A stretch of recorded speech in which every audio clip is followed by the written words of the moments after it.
Okay, this is number 25, and we're squeezing it on the board. So what should we do first? Yes, Hector? I'll combine like terms. How about distribute first? Because we're going to have more like terms once we distribute. So we're going to do these. So copy this side again.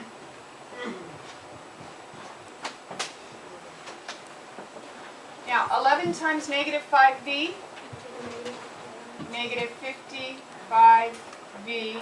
11 times negative 6, negative 66. Negative 3 times 5, Negative 15. negative 3 times 11v, Negative 33. negative 33v. Then we're going to combine like terms. See how many more we have? Wow. Okay? What can I say? And we're going to do it by side first. So we have a v and a 5v. So how many v's do we have? 6 of them. 6v and 1 and 12 plus 13 equals, how many v's do we have over here now? Negative 88v. And we have negative 66 and negative 15. Negative 81. Now we're going to combine like terms. We're going to get all the variable expressions on one side. Would you like them positive or negative? Positive. I always want positive. I don't like being negative if I can avoid it, particularly with my variable expressions. And that makes a big difference when you're using inequalities, so you don't have to flip the term. So let's add 88v to both sides.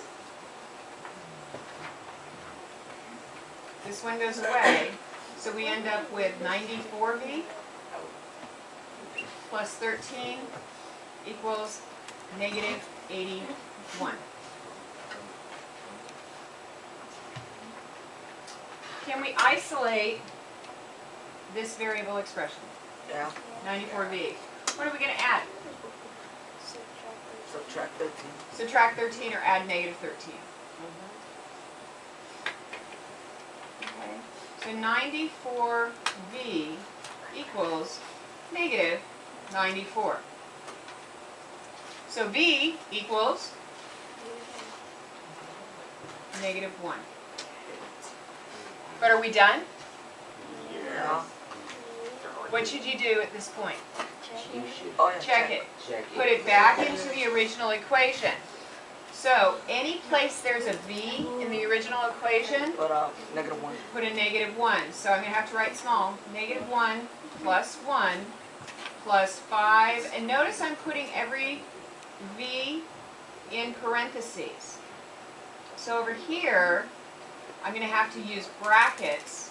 Minus 5 times negative 1 minus 6 brackets. Because distributive property is going to hold. Minus 3 brackets 5 plus 11 times negative 1. Oh, that's long. It always was. That's why they asked for it. Okay? So we have negative 1 plus 1 plus negative 5 plus 12 equals 11 times positive 5 minus 6 minus 3 times 5 minus 11.